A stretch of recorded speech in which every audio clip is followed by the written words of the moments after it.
thought I was being hard on Chase Claypool yesterday. No, you were not. Or Sunday You in the were not. post-game show. You weren't. And then I saw some video accompaniment on the Instagram from ESPN 1000 that while I was talking about Chase Claypool, it showed the video of what he was doing out on the field. It was ridiculous. I wasn't nearly as harsh as I should have been. First of all, good on you for being as hard as you were in the postgame on Sunday. Yeah. You know, you didn't go on the full offensive yesterday, but you did in the postgame show. And you can go back and look at the YouTube page, and it's on my Instagram story, too. You can see it. There's a little clip, and Yurko's as well, where he unloaded on Chase Claypool in a more subtle way. You know who else really gave it to Chase Claypool yesterday? Who? Kyle Brandt, our buddy at the NFL Network. Yeah.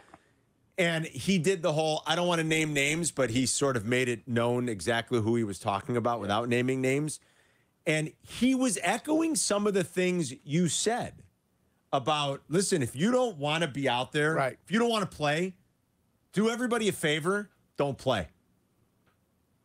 He's inactive. I'd rather see Velus Jones. I'd rather see Velus Jones Jr. Yeah, think about that. Activate Velus Jones Jr. and put Chase Claypool on the bench until you figure out what you can do with him. So and that's me just being honest. It's all right. If he doesn't want to be here, he doesn't want to play, he doesn't want to give an effort, not a problem. He's a talent. He's got talent. But if he doesn't want to play, it doesn't make a difference. And to me on Sunday, he looked like a guy that didn't want to play. Period. I was glad that you went on that rant because I think you nailed it. And I liked the deal when they made it because I thought it made some sense. I thought they were buying low on a guy that is an incredible talent. Yeah. And that's what they were doing. They were buying low on a guy that was an incredible talent in an area where they were mostly bereft of talent, right? Yes. So I get why Ryan Poles did it. I said, okay, this could work. You never envisioned that the pick would be as high as it was going to be. And I didn't know Chase Claypool was going to be this bad. That's a miss by me. You know who it's not a miss by? The Pittsburgh Steelers. Oh, they knew. Who, despite their own debacle on Sunday, are pretty good when it comes to personnel. Wouldn't you agree? To evaluating personnel. And when Mike Tomlin was so willing, not even 3 full years later, after an 11-touchdown rookie campaign, to say to a guy, you are a colossal waste of our time. We are going to gladly trade you. We probably should have known it was going to end poorly. And boy, Sylvie nailed this in the spring from some of the things he heard. Yes. What they were saying internally and some of their concerns internally about Chase Claypool. He nailed it in the spring. And your rant was spot on, and Kyle Brandt's rant was spot on. And if 10 doesn't want to play, don't play. You know the happiest guy. And I can't believe I'm saying it, Yurko, but I agree with you. Elevate Velus Jones. I'd rather see Velus Jones Jr. At least I know he'll give an effort. Now, he might fumble the ball, but at least I know he's going to give an effort. And that's where it's at for the wide receivers for the Bears. Giving an effort is all I want, and that's what I need to see. Yeah, I harken back to some experience of my own here. 1996, we had Andre Rison for about 10 games. He started 9 games, had about 34 receptions for a handful of yards. Like 458 yards is what he had. And we had him. And guess what? He was with us. He didn't really want to be there. He was doing his own thing. He was freelancing. Andre Rison was a talent. Yes. He was phenomenal. 100%. Went to the Pro Bowl. But he didn't want to be with Jacksonville. We picked him up. We paid him. And then about halfway through, we were a 3-6 football team after 9. He didn't really want to be there because this team wasn't good enough. Green Bay was having problems at the wide receiver position in 1996.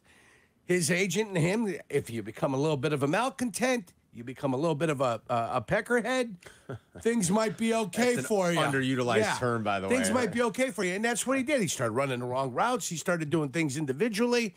Brunell's throwing a comeback, and he's running a 9 route down the field. Oh, boy. So at that point, they had to make a decision, and they made the decision.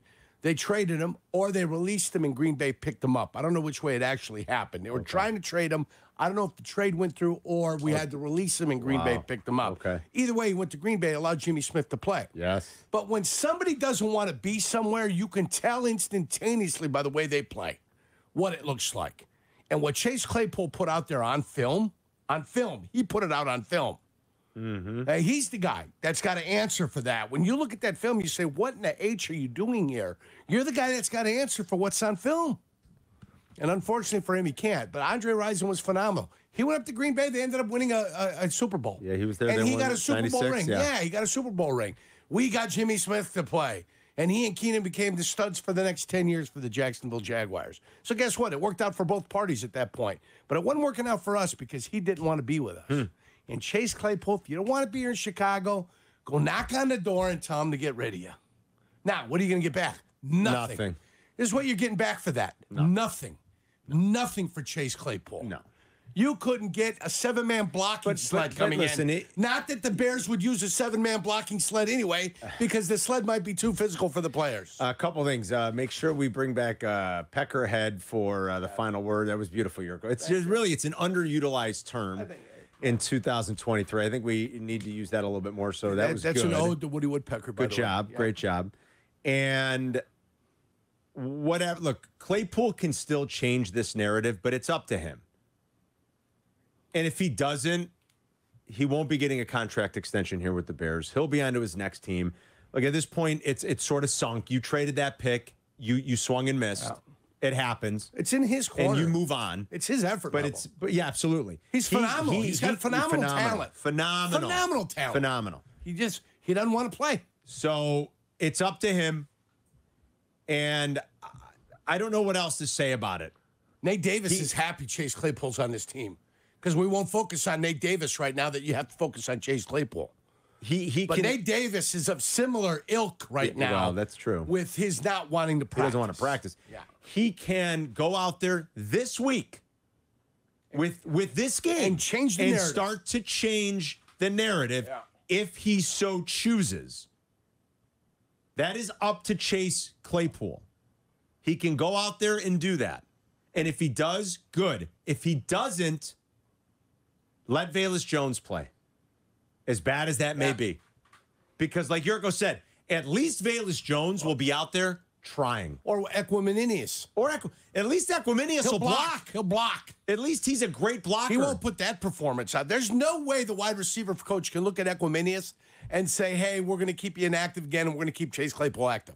I mean, really. Well, no way in the world. How do you do that? If this game is the same as the first, I don't know how you would do it for a third straight week. I don't know how you would to that locker room and to the rest of those guys. I don't know. Yeah.